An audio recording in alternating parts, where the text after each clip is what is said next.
আমরা তোমাদের চোখে আঙ্গুল দিয়ে দেখিয়েছি আমরাই বাংলাদেশে গণতন্ত্র চাই, তোমরা চাও ভোট ডাকাতি করতে।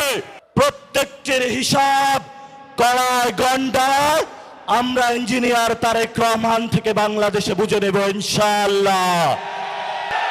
হে মালিক, তুমি আমাদের রক্ষাকারী, তুমি আমাদের রিজিক দাতা। যারা এই বাংলাদেশে জনগণ 17 বছর অপেক্ষা করেছিল, আমাদের অধিকার ছিনিয়ে নিয়েছে, ভোট ডাকাতির মাধ্যমে ভাইদেরকে হত্যা করেছে। আয়েশের মালিক তোমার মালিকের বিচারে আমরা বিচার রেখে গেলাম, তুমি তাদের দৃষ্টান্তমূলক শাস্তি বাংলার মাটিতে জনগণের সামনে করবে। আমরা আজকে তোমার মসজিদের সামনে বিচার রেখে গেলাম। বাংলাদেশের মানুষ হতাশ হবেন না, লা তাহজান ইন্নাল্লাহা মানা, আল্লাহ আমাদের সাথে আছেন, শক্তিমান, ভয় নাই, জয় করব আমরা ইনশাআল্লাহ। দ্বিগুণ হয়ে পার্লামেন্টে যাব। আসসালামু আলাইকুম ওয়া রাহমাতুল্লাহি ওয়া বারাকাতুহু। প্রিয় দেশবাসী, সাংবাদিক ভাইরা, 11 দলীয় জোটের সম্মানিত নেতৃবৃন্দ, আমরা আল্লাহর কাছে শুকরিয়া জানাচ্ছি যে আল্লাহ তাআলা জনগণের সামনে যারা ভোট ডাকাত তাদেরকে উন্মোচন করতে আমরা সক্ষম হয়েছি। বাংলাদেশে ওরা শুধু ভোট চুরি করে নাই, ডাকাতি করেছে। আমাদের সুস্পষ্ট অনেকগুলো দাবি রয়েছে। আজকে নির্বাচনের পরে 11 দলীয় যে ঐক্য রয়েছে, আমরা জনগণের সামনে উপস্থিত হয়েছি। আমরা প্রথমত বলতে চাই, পার্লামেন্টে যে ভোট ডাকাতরা গিয়েছে, জনগণের সামনে আমরা বিরোধী দল হিসাবে হাজির হয়েছি। আমরা রাজপথে থাকব, কড়ায় গন্ডায় ইঞ্চি ইঞ্চি করে জনগণের উপরে যারা ভোটার ইঞ্জিনিয়ারিং করেছে, ভোট ডাকাতি করেছে, নতুন ভাবে জুলুম চাপিয়ে দেবার চেষ্টা করছে, আমরা তাদের কাছ থেকে বুঝে নেব ইনশাআল্লাহ। আমি সংক্ষিপ্ত কথা বলবো। আমাদের ভাই শহীদ উসমান হাদি আজকে আমাদের মধ্যে থাকতে পারতেন, সংসদ সদস্য হিসাবে ঢাকা 8-এর। আল্লাহ ওনাকে শহীদ হিসাবে নিয়ে গিয়েছেন।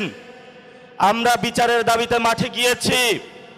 আজকেই যেহেতু বিরোধী দলীয় যাত্রা হচ্ছে এই বায়তুল মোকাররম থেকে, আমি সরকারের কাছে আহ্বান জানাবো, দেশের কাছে আহ্বান জানাবো, প্রশাসনের কাছে আহ্বান জানাবো, আপনারা দ্রুত গতিতে শহীদ উসমান হাদি ভাইয়ের হত্যাকাণ্ডের বিচার যাতে হয় সেই উদ্যোগ নিন।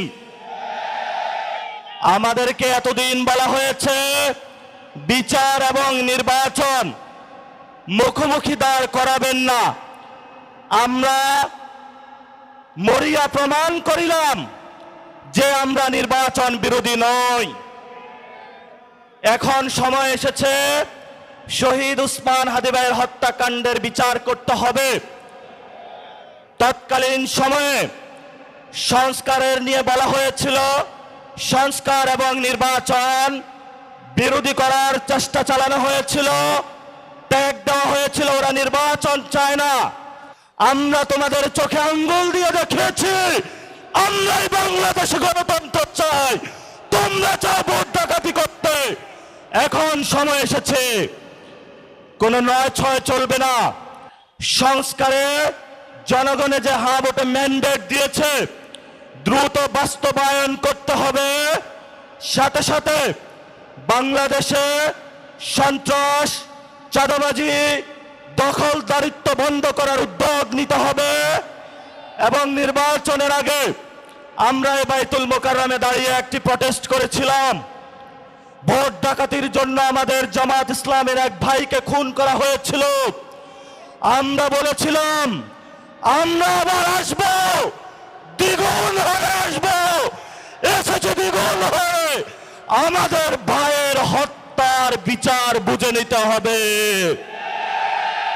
রাজপথ সংগ্রাম জারি রাখতে হবে।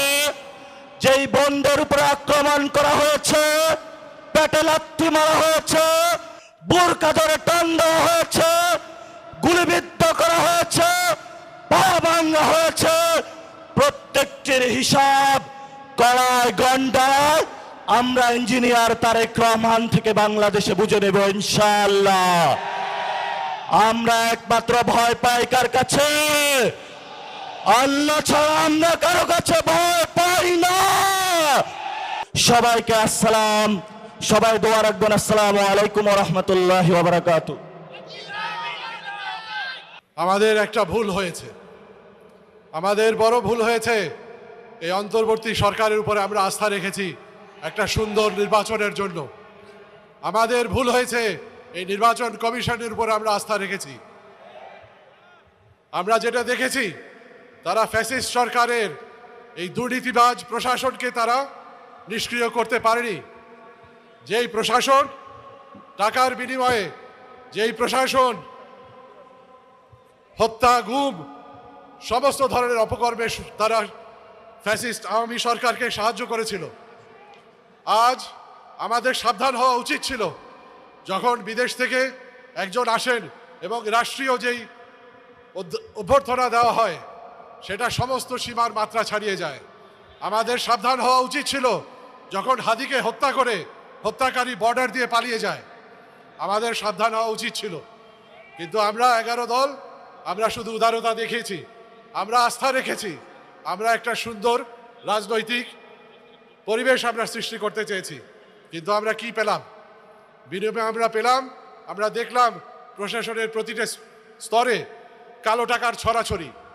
ব্যাংক লুটেরা এবং ব্যবসায়ীরা তারা এসে নির্বাচনে অংশগ্রহণ করলো, সর্বত্র কালো টাকা ছড়ানো হলো। এবং আজকে যে নির্বাচন আপনারা দেখছেন, তার ফলাফল আপনাদের সামনে। তবে আপনাদের মনে রাখতে হবে, বাংলাদেশের অর্ধেক শতাংশ, 50% প্রায় জনগণ, তারা কিন্তু ইনসাফের বাংলাদেশ গড়ার পক্ষে রায় দিয়েছে। আর 50% যারা রয়েছে, তারা হয় দলকানা হবে, না হলে তারা দুর্নীতির সুবিধাপ্রাপ্ত ব্যক্তিরা হবে। তাদের শিকড় অত্যন্ত নড়বড়ে, তাদের চেয়ার অত্যন্ত নড়বড়ে।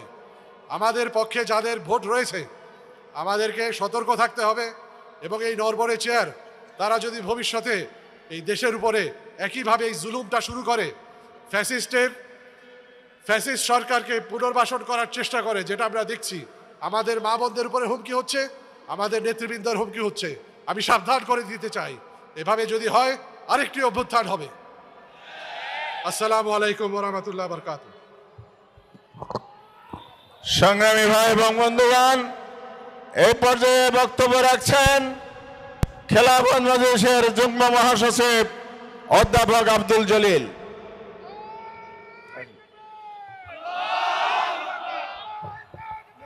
নির্বাচনোত্তর সহিংসতার প্রতিবাদে 11 দলীয় ঐক্য আয়োজিত আজকের এই প্রতিবাদ বিক্ষোভ মিছিল পূর্ব সমাবেশের সংগ্রামী সভাপতি, জাতীয় নেতৃবৃন্দ, মিডিয়া প্রতিনিধিবৃন্দ ও আমার সংগ্রামী নগরবাসী, জুলাই অভ্যুত্থানের হাজারো শহীদের রক্তের বিনিময়ে আমরা চেয়েছিলাম একটি সুষ্ঠু এবং প্রশ্নহীন নির্বাচনের মধ্য দিয়ে এ দেশের জনপ্রতিনিধিত্ব নির্বাচিত হবে। কিন্তু আমরা দেখলাম বিগত 12ই ফেব্রুয়ারি একটি ইঞ্জিনিয়ারিং ইলেকশনের মধ্য দিয়ে আমাদের জনগণের আশাকে দুঃসাৎ করে দেওয়া হয়েছে। শুধু তাই নয়, নির্বাচনের আগে এবং পরে যেভাবে আক্রমণ চালানো হচ্ছে, নারীদের উপরে হামলা চালানো হচ্ছে, এই আক্রমণ এবং পৈশাচিতরা সেই পেশিবাদের, আমরা মনে করি পেশিবাদের পুনরুত্থানের আলামত। আমরা আর কোনো নতুন পেশিবাদ এই বাংলাদেশে দেখতে চাই না। ইনশাআল্লাহ আন্দোলন অব্যাহত থাকবে। সবাইকে ধন্যবাদ। সংগ্রামী ভাই আমার, এ পর্যায়ে সংক্ষিপ্ত বক্তব্য রাখবেন বাংলাদেশ জামায়াত ইসলামীর কেন্দ্রীয় নির্বাহী পরিষদ সদস্য ঢাকা 12 আসন থেকে নির্বাচিত জাতীয় সংসদ সদস্য জনাব সাইফুল আলম খান মিলন।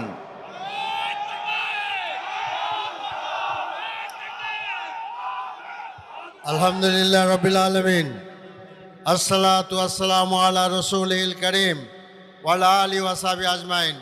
জনাব সভাপতি, 11 দলের নেতৃবৃন্দ এবং সমবেত মিডিয়ার বন্ধুগণ, আসসালামু আলাইকুম রহমতুল্লাহ।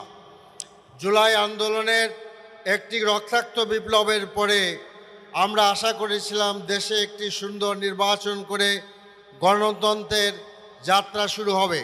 সেখানে আমরা দুটি ব্যতিক্রম দেখতে পেরেছি, যে নির্বাচনটা সুষ্ঠুভাবে হয়নি সর্বাঙ্গে, এবং নির্বাচনের আগে এবং পরে এবং ভোটারদের উপরে অত্যাচার নিপীড়ন করা হয়েছে, বাড়িঘর জ্বালানো হয়েছে। কাজে আমরা স্পষ্টভাবে বলতে চাই যে পুরানো সাংস্কৃতিক রাজনীতিতে ফিরে যাওয়ার জন্য জুলাই আন্দোলন হয়নি। কাজেই আমরা বড় দলটিকে আহ্বান করতে চাই যে আপনারা এই ভুল পথ থেকে ফিরে আসুন, আপনারা সঠিক পথে আসুন। তো আমি এই আশাবাদ ব্যক্ত করে আমার বক্তব্য শেষ করছি। খোদা হাফেজ। বাংলাদেশ জিন্দাবাদ। 11 দলীয় জোট জিন্দাবাদ।